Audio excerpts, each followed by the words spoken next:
You want us to do what now?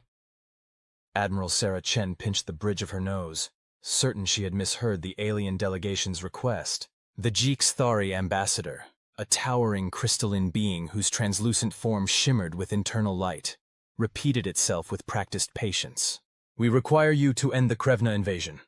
The Galactic Council has unanimously voted to request Earth's intervention.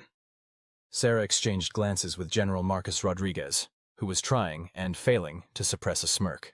The Council had spent the last century treating humanity like the galaxy's unruly teenagers, refusing them seats at important meetings and dismissing their military capabilities as charmingly primitive. Now they wanted help? Let me get this straight, Sarah said, leaning forward in her chair. The same council that called our fusion drives quaint 3 months ago is now asking us to stop an invasion that's been ongoing for 15 years? The situation has become desperate, the ambassador admitted, its crystalline form dimming slightly in what Sarah had learned was their equivalent of embarrassment. The Krevna have taken 47 systems. Their biomechanical warships are— Yeah, we know all about their warships, Marcus interrupted, pulling up a holographic display. We've been studying them since they first showed up.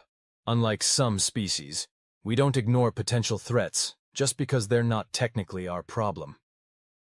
The ambassador's form flickered rapidly, their version of nervous fidgeting. The Council may have been hasty in its previous assessments of human military capability. You don't say, Sarah drawled. She pulled up her own holographic display, quickly scanning through the latest intelligence reports. And now you want us to clean up this mess? Just like that? The Council is prepared to offer significant compensation. Marcus waved his hand dismissively. Keep your compensation. We'll do it. The ambassador's crystalline structure actually cracked slightly in surprise. You will? Of course we will, Sarah said, already typing out commands on her terminal. We've had contingency plans ready for years. The only reason we haven't intervened is because you lot kept insisting we stay out of it. But the Krevna have conquered nearly a quarter of known space. Their biotechnology is centuries ahead of— Their biotechnology is impressive, Marcus agreed. But they made one crucial mistake, which is— Sarah grinned. They never played chess. The next few hours were a flurry of activity as humanity's military machines sprang into action. While the HFY ambassador watched in bewilderment, Sarah and Marcus coordinated with fleet commanders across Earth's sphere of influence. The humans' plan was elegantly simple in the way that only decades of preparation could achieve.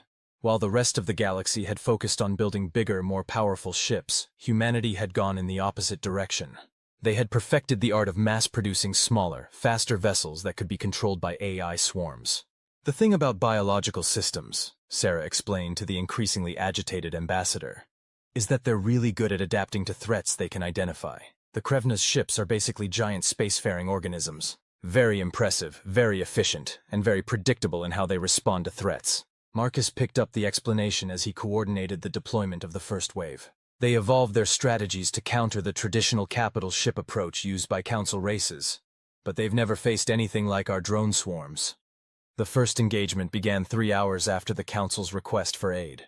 A Krevna fleet of bioships, each the size of a small moon, encountered what appeared to be a minimal human resistance force in the Arcturus sector. The Krevna ships responded exactly as predicted, extending their organic weapon arrays and preparing to absorb what they assumed would be a straightforward attack. Instead, they found themselves facing millions of tiny, autonomous drones, each carrying a payload specifically designed to trigger the bioship's natural defense mechanisms. See, their ship's immune systems are actually their biggest weakness, Sarah commented, watching the battle unfold. When faced with a threat, they automatically divert energy to create antibodies. We're basically giving them technological hay fever. The ambassador watched in stunned silence as the mighty Krevna vessels, pride of their invasion force, began to shut down one by one. Their biological systems, overwhelmed by trying to defend against millions of simultaneous minor threats, simply couldn't maintain basic functions. But this is not even a proper battle, the ambassador protested. Exactly, Marcus said with a satisfied nod. We learned a long time ago that the cleanest victories often come from avoiding traditional combat entirely. By the 4th hour, news of the Arcturus victory had spread, and human fleets were engaging Krevna forces across dozens of systems. The pattern repeated itself everywhere. The biological ships, unable to adapt to humanity's unconventional tactics, were being systematically disabled without a single major battle being fought. The Krevna are attempting to regroup, one of Sarah's officers reported. They're abandoning their forward positions and falling back to their core systems. Right on schedule, Sarah noted, checking her display. Launch Phase 3. Phase 3, as it turned out, was perhaps the most human solution of all. While the drone swarms kept the Krevna ships occupied, specially designed communication buoys had been positioned throughout their territory. These began broadcasting a simple message, not to the ships, but to the ship's biological components themselves. "You're doing what?" the ambassador asked, its crystalline form now a kaleidoscope of confused colors. "We're offering their ships asylum," Marcus explained cheerfully. "Think about it. They're biological entities being forced to fight a war they didn't choose. We're just giving them another option. You cannot simply convince an enemy's weapons to defect." "Watch us," Sarah replied with a wink. By the 5th hour, the Krevna invasion force was in complete disarray. Nearly 30% of their bioships had accepted the human offer, literally turning against their masters. The remainder were either disabled by the drone swarms or retreating in chaos. The HFY ambassador stared at the tactical displays, its crystalline form reflecting the data in fragments of light. 5 hours, it whispered. "You ended a 15-year war in 5 hours. 4 hours and 43 minutes, actually," Marcus corrected, checking his watch. "We should wrap this up soon. I've got dinner plans." But how did you know this would work? The Council's best strategists spent years trying to counter the Krevna advance. Sarah smiled, but there was a hint of steel in her expression. "Because while you were all busy telling us to stay out of galactic affairs, we were watching, learning, planning. The Council saw our civilization's youth as a weakness, but it's actually our greatest strength. We're not bound by millennia of traditional military doctrine. We look at problems differently. And we play chess," Marcus added with a grin. "What is this chess you keep mentioning?" the ambassador asked. "It's an ancient game of strategy," Sarah explained. "One of its key lessons is that sometimes the smallest pieces on the board can checkmate a king. Another is that victory often comes not from overwhelming force, but from positioning your pieces so that your opponent has no good moves left." "I see," the ambassador said, though its tone suggested it really didn't. "Don't worry about it," Marcus said kindly. "The important thing is that the war's over. Now, if you'll excuse me, I need to file my report. The paperwork for ending an interstellar conflict is surprisingly complicated." As the command center began to wind down its emergency operations, Sarah found herself alone with the still bewildered ambassador. "There is one thing I don't understand," it said quietly. "Why did you help us, after how the Council treated your species?" Sarah thought about it for a moment. "Because that's another very human thing. We might hold grudges, but we help when help is needed. Besides," she added with a smile, "maybe next time the Council is deciding whether to dismiss someone as primitive, they'll remember today." The ambassador's crystalline form brightened in what Sarah had learned was their equivalent of a laugh. "Indeed, though I suspect the galaxy will be talking about this day for a very long time." "Oh, probably," Sarah agreed, starting to pack up her things. "But right now, I'm more interested in talking about dinner. Saving the galaxy works up an appetite, and I hear the Chinese restaurant down the street makes excellent kung pao chicken." "What is kung pao chicken?" Sarah's grin widened. "Ambassador, if you thought our military strategies were impressive, wait until you try our cuisine." And so, as the galaxy reeled from humanity's casual dismantling of the most threatening invasion force it had ever faced, an admiral and an ambassador went to dinner. Because that, perhaps more than anything else, was the most human response of all, saving the galaxy, and then acting like it was just another day at the office. Somewhere in the depths of space, a former Krevna bioship was learning about the concept of personal freedom. A dozen council races were frantically updating their assessments of human military capability, and General Marcus Rodriguez was filling out paperwork. Just another Tuesday in the human Space Force. "You realize this is technically a refugee crisis now, right?" Admiral Sarah Chen said, staring at the mountain of diplomatic documents crowding her holographic display. It had been 2 weeks since humanity's swift resolution of the Krevna invasion, and the aftermath was proving significantly more complicated than the actual conflict. General Marcus Rodriguez looked up from his own stack of virtual paperwork, his expression suggesting he'd rather face another invasion. "Did you get to the part about the bioships requesting citizenship yet?" "I'm still trying to figure out how to classify them. Our legal framework wasn't exactly designed with sentient spaceships in mind." Sarah pushed back from her desk, stretching. "The Council's been absolutely no help. Apparently they're still processing the fact that we ended their war with what amounts to a sophisticated version of galactic antihistamines. The door chimed, admitting their now regular visitor. The Jeekstari ambassador's crystalline form had taken on a slightly more relaxed configuration over the past weeks, though today it showed signs of agitation in its flickering internal light. "I bring news from the council," it announced, managing to sound both formal and apologetic at the same time. "Let me guess," Marcus said, not looking up from his work. "They're demanding we share our drone swarm technology? Actually, they wish to know how you intend to handle the growing number of entertainment requests." Sarah blinked. "Entertainment requests?" "It seems," the ambassador said delicately, "that several of the liberated bioships have developed an intense interest in human culture. Specifically, they are requesting access to something called Netflix and have expressed particular enthusiasm for a show about a vehicle that transforms into a robot." Marcus finally looked up, his expression caught between amusement and disbelief. "They want to watch Transformers?" "Among other things. One of them has apparently become quite passionate about Earth cuisine videos and is requesting permission to attempt molecular gastronomy." Sarah dropped her head into her hands. "A Krevna bioship wants to become a chef. Of course it does. Why not? We've already turned interstellar warfare into an antihistamine commercial. Why shouldn't we have food-critic spaceships?" "To be fair," Marcus offered, "their sensory analysis capabilities are probably excellent for flavor profiling." The ambassador's form brightened slightly. Indeed, the council is struggling to adapt to these developments. They had anticipated dealing with the aftermath of a military victory.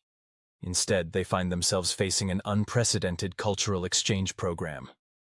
"Speaking of cultural exchange," Sarah said, pulling up a new set of reports, "how are they handling the fact that 3 of their most advanced research institutes have been out-innovated by what they called our quaint technology?" The ambassador's crystalline structure actually chimed, their equivalent of a chuckle.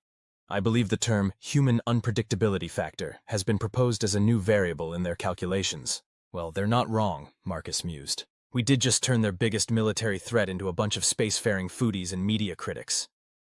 A notification pinged on Sarah's display. She read it and groaned. "And now, one of them wants to start a blog about Earth entertainment from a unique extraterrestrial biological perspective. They're already calling it Bioship Reviews, a different kind of streaming." The ambassador's form flickered rapidly. "The council is particularly concerned about that development. They fear it may lead to, what did they call it? Ah yes, uncontrolled cultural contamination." "A bit late for that," Marcus said, pulling up his own set of reports. "Have they seen the statistics on how many alien species have started requesting Earth media access since this whole thing went down? Apparently, our handling of the Krevna situation has made us intriguingly exotic." Sarah snorted, because nothing says exotic like solving an interstellar war with allergy medication and then dealing with the paperwork. "Speaking of paperwork," the ambassador ventured, "the council has prepared a new set of forms regarding the classification and regulation of biological spacecraft seeking cultural asylum." Both humans groaned in unison. "You know what the real irony is?" Sarah said, accepting the new documents with resigned dignity. "We could probably have the AI handle all this administrative work in minutes, but the council insists on traditional processing methods." "Tradition," Marcus muttered, "from the people who got outmaneuvered by our primitive technology." The ambassador's form shifted, and what they'd learned was its equivalent of a shrug. "Perhaps this, too, is a lesson the council needs to learn. Though I must admit, I find myself increasingly appreciating human approaches to problem-solving. Your species has a remarkable talent for finding unexpected solutions." "Speaking of unexpected solutions," Sarah said, reading through another report, "you might want to sit down for this next bit. Remember that bioship that got into cooking shows? They've just submitted a proposal for a fusion restaurant, and I mean that literally. They want to use their fusion drive to cook the food." Marcus blinked. "That's actually kind of brilliant. Terrifying, but brilliant."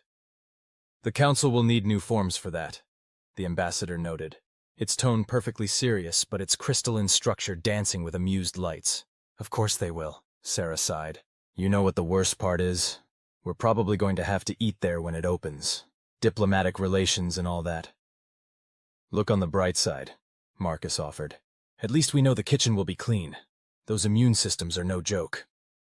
The ambassador's form brightened considerably. I believe I am beginning to understand what you humans call humor. It is rather like your military strategy, unexpected, yet remarkably effective. Just wait until the bioships discover stand-up comedy, Sarah muttered. Then we'll really have a crisis on our hands. As if on cue, another notification pinged. Marcus read it and started laughing. Too late. One of them just requested permission to study at Second City. Sarah stared at him for a long moment, then turned to the ambassador. You know what? I think we're going to need more forms. The ambassador's crystalline structure rang with clear amusement. I shall inform the council that humanity's cultural invasion is proceeding even more efficiently than their military one. Just don't tell them we did it by accident, Marcus advised. Let them think it was all part of some master plan. It'll drive their strategic analysts crazy trying to figure out our methodology. Besides, Sarah added with a grin, it's not like they'd believe the truth anyway. Who would have thought that ending an interstellar war would be the easy part? The ambassador's form shifted into what they now recognized as its contemplative configuration. Perhaps that is why your species is so effective. You don't just solve problems, you transform them into opportunities, even if those opportunities involve fusion-cooked alien cuisine and spaceship comedy clubs. That's humanity for you, Sarah said, turning back to her endless stack of paperwork. We come for the war, we stay for the cultural revolution, and we drown in the bureaucracy. At least the food should be interesting, Marcus offered optimistically. And so, as the galaxy continued to reel from humanity's unconventional approach to both warfare and peace, the paperwork continued to pile up. Somewhere out there, a bioship was practicing its comedic timing, another was perfecting its fusion-grilled recipes, and the council was frantically drafting new forms to cover situations they'd never imagined possible. Just another month in the aftermath of humanity's 5-hour war. Admiral Sarah Chen had faced many challenges in her career, but none quite like the sight before her. A former Krevna bioship attempting to perfect its holographic projection of a human stand-up comedian. Your timing is still off by approximately 0.47 seconds. The massive biological vessel, which had chosen the name Jerry after its favorite 20th century comedian, announced through its communication array. Human humor appears to require precise microsecond delivery for optimal effect. General Marcus Rodriguez, standing beside her on the observation deck, maintained his professional composure admirably. Jerry, maybe we should focus on the diplomatic summit preparations first. The council representatives arrive in less than 24 hours. Acknowledged, Jerry replied, its massive form shifting slightly in space. Though I must note that my research indicates humor can be an effective diplomatic tool. I have prepared several jokes about council bureaucracy that I believe will resonate across species barriers. Sarah pinched the bridge of her nose. Jerry, please tell me you're not planning to do a comedy routine during the first major diplomatic summit between humanity, the council, and the liberated bioships. Of course not, Admiral Chen, Jerry responded, managing to sound slightly hurt despite using a standardized communication protocol. I have prepared a formal presentation on the cultural integration success stories. The comedy routine is scheduled for the after-dinner entertainment. Marcus turned to Sarah with an expression that clearly said, "This is your problem." Before she could respond, the Jexthari ambassador materialized on the deck, its crystalline form particularly vibrant today. I bring updates from the council delegation, it announced, then paused, noting Jerry's holographic projections. Is this another comedy rehearsal? Just wrapping up, Sarah said quickly. What's the update? The council has sent ahead their, concerns about the summit's catering arrangements. Marcus frowned. What's wrong with the catering? We've got Earth's top chefs working with Fusion Drive 5's molecular gastronomy team. Fusion Drive 5 was the former bioship that had indeed opened the galaxy's first fusion-powered restaurant. Its success had been, quite literally, explosive in the culinary world. The council is... The ambassador's form flickered diplomatically. Apprehensive about consuming food prepared by a converted warship using weapons-grade fusion technology. It's not weapons-grade anymore, Jerry interjected helpfully. 5 underwent a complete reassignment of their energy systems. They're now running a modified Gordon Ramsay personality matrix. The profanity is much more creative than standard weapons fire. Sarah closed her eyes briefly. Please tell me you didn't just inform the council that our celebrity chef bioship is running on a Gordon Ramsay AI template. Of course not, the ambassador chimed soothingly. Though perhaps we should address the entertainment schedule before... It was interrupted by an urgent communication from orbital control. Admiral Chen, General Rodriguez, we have a situation. The Krevna diplomatic delegation has arrived early, and they're requesting cooking tips? Marcus checked his tablet. Ah, right. Apparently, after reviewing Earth's historical diplomatic protocols, they decided that bringing a dish to share would be an appropriate peace offering. They're having trouble adapting their recipes for non-biological ship consumption. The Krevna want to cook for us? Sarah asked incredulously. The same Krevna who tried to conquer half the galaxy? To be fair, Jerry offered, their attempts at galactic conquest were significantly less successful than their recent attempts at mastering Earth's culinary arts. I believe they're preparing something called space lasagna. The ambassador's crystalline structure actually crackled with surprise. Space lasagna? A fusion of traditional Italian cuisine with zero-gravity cooking techniques, Jerry explained enthusiastically. Five has been consulting with them via quantum entanglement.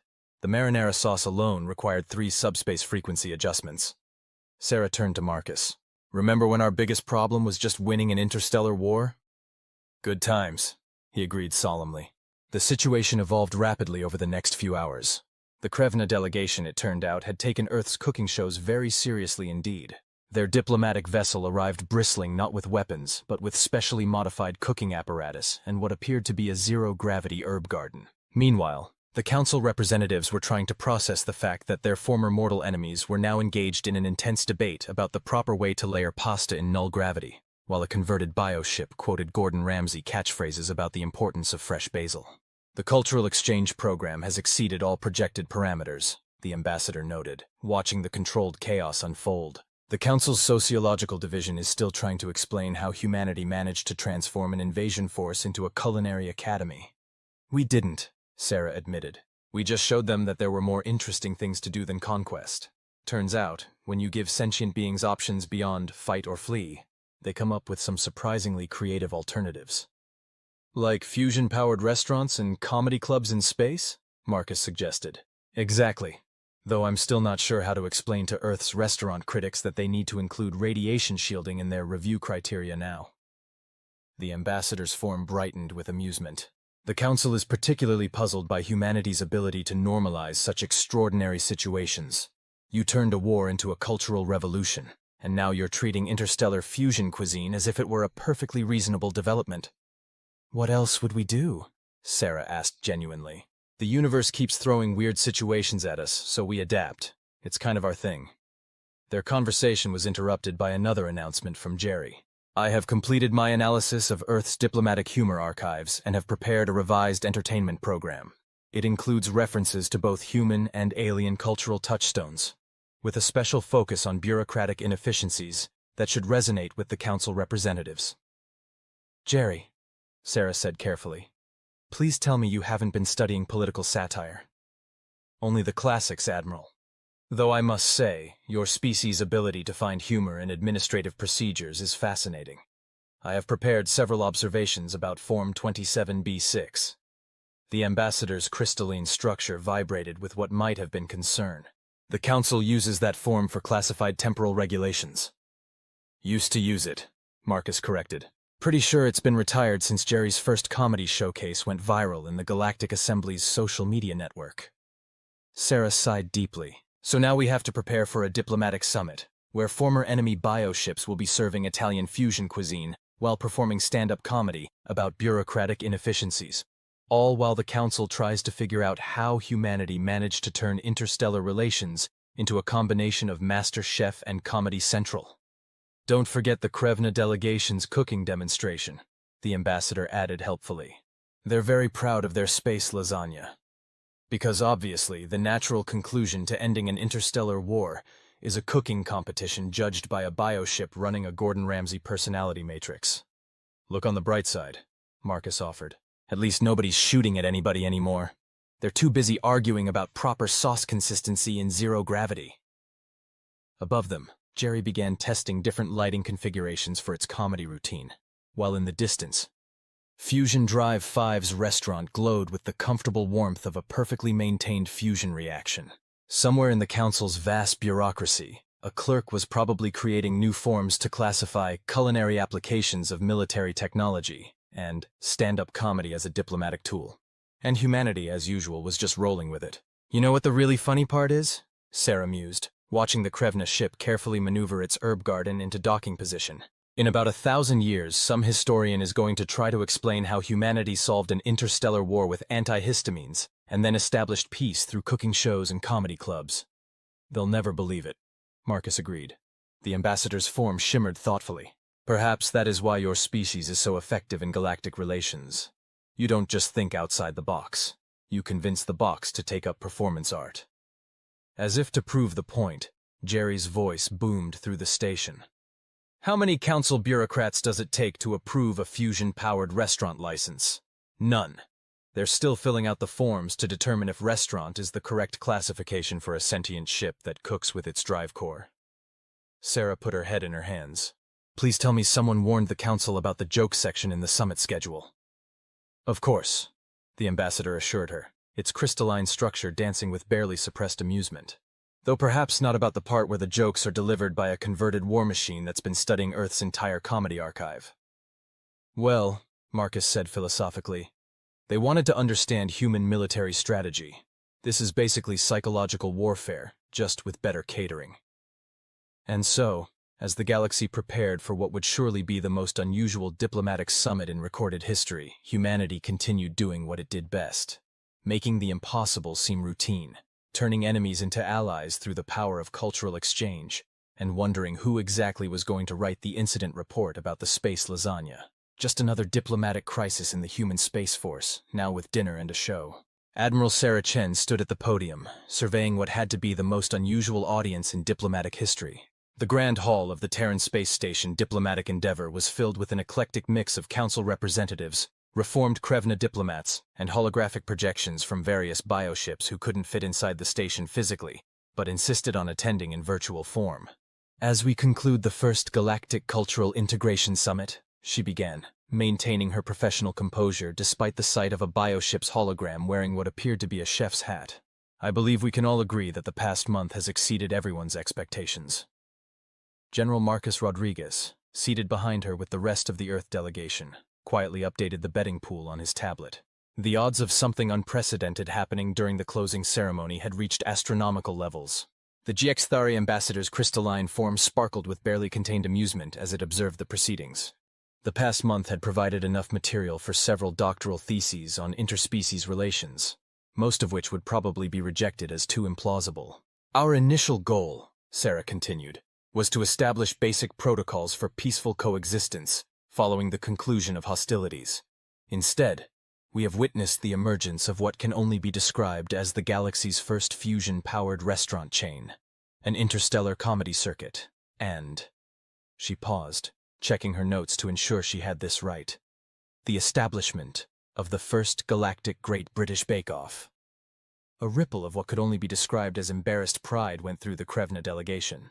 Their adaptation of Earth's cooking competitions had proven surprisingly successful, even if it had required significant modifications to account for various species' inability to consume matter in the same dimensional phase. Furthermore, Sarah pressed on, the Council's initial concerns about cultural contamination have been rendered somewhat moot by the fact that Earth's entertainment archives are now being actively traded as valuable cultural artifacts across 17 star systems. 23 as of this morning. Jerry's hologram corrected from its position near the ceiling. The former bioship had not only mastered stand-up comedy, but had somehow become the galaxy's premier entertainment distribution coordinator.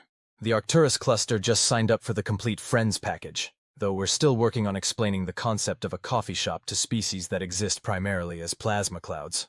Marcus made another note on his tablet. The unofficial pool on which Earth television show would next cause an interstellar incident was becoming quite substantial. Yes, thank you, Jerry, Sarah acknowledged. The point is, what began as a military resolution has evolved into something far more significant. The galaxy is experiencing what our anthropologists are calling the Great Cultural Synthesis, though our marketing department prefers Space Netflix and Grill. The ambassador's crystalline structure chimed with what everyone had learned to recognize as laughter. The Council's attempts to regulate the spread of human entertainment had proved about as effective as their previous attempts to dismiss human military capabilities.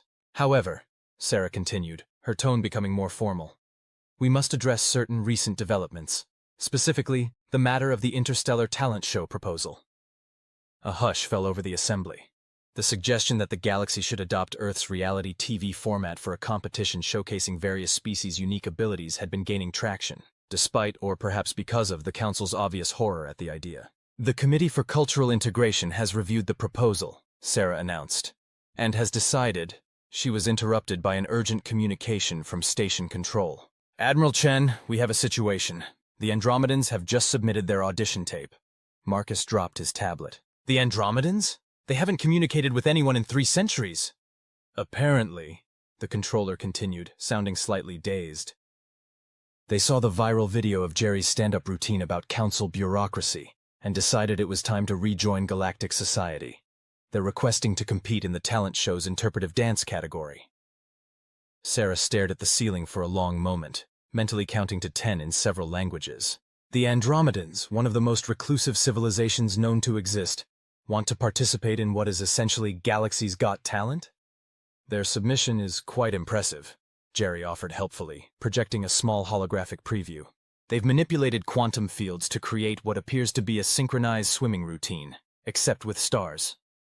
The council representatives were now exhibiting various species-specific signs of distress. The idea that their carefully maintained galactic order could be disrupted by reality television appeared to be causing collective existential crisis. If I may, the ambassador interjected, its crystalline form pulsing with what might have been excitement. This development actually supports humanity's central thesis about cultural exchange as a diplomatic tool. The thesis that suggests we can achieve more with entertainment programs than with battleships? Marcus asked.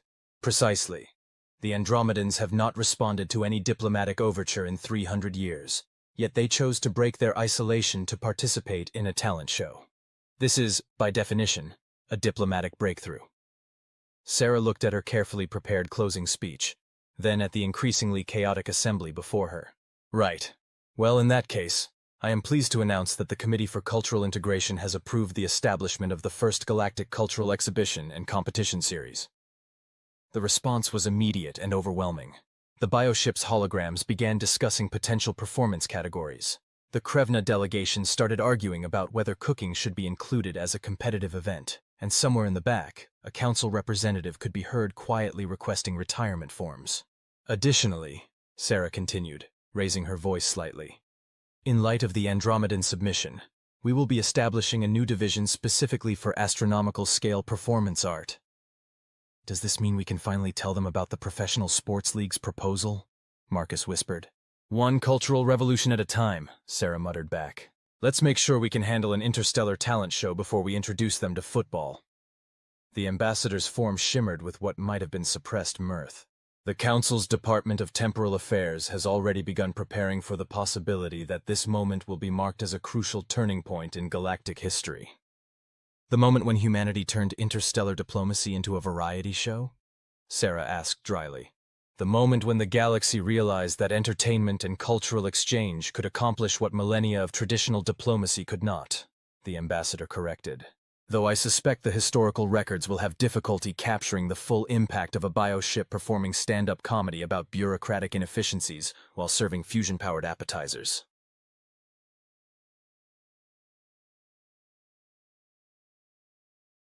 I have prepared a new routine about the Council's attempts to classify Earth's reality TV shows under their traditional archival system. Did you know they spent 3 weeks debating whether Master Chef should be filed under military training documentation due to Gordon Ramsay's command style? The assembly erupted in various species versions of laughter, while the council representatives tried to maintain their dignity despite clear evidence that the joke was based on actual events. Sarah watched it all with a mixture of pride and disbelief. Humanity had not only won an interstellar war in 5 hours, but had somehow managed to turn the aftermath into the galaxy's biggest entertainment phenomenon since the invention of faster-than-light travel. You know what the really incredible part is? Marcus mused, watching as the Krevna delegation began enthusiastically pitching a cooking show concept to a group of interested bioships. We didn't actually plan any of this. We just solved the war the way we solve everything else, by thinking differently, and somehow ended up with an interstellar cultural revolution. Complete with cooking competitions, comedy clubs, and now a talent show. Sarah agreed. Though I have to admit, I'm curious about the Andromedan dance routine. It's not every day you see someone choreograph stellar movements. The ambassador's form sparkled. Perhaps that is why humanity has been so successful in galactic affairs. You don't just adapt to the unexpected, you turn it into entertainment. And somehow, Sarah added, watching as Jerry began teaching a group of council representatives about comic timing, we've managed to make it seem almost normal. Almost, Marcus agreed, then checked his tablet again. By the way, the odds on the Andromedans winning the talent show are already astronomical, pun intended. And so, as the galaxy prepared for what would surely be the most watched entertainment event in cosmic history, humanity continued its accidental mission of transforming interstellar relations through the power of reality TV, cooking shows, and stand-up comedy. Just another day in humanity's ongoing cultural conquest of the galaxy, now with better ratings than ever. The end. Until the season finale.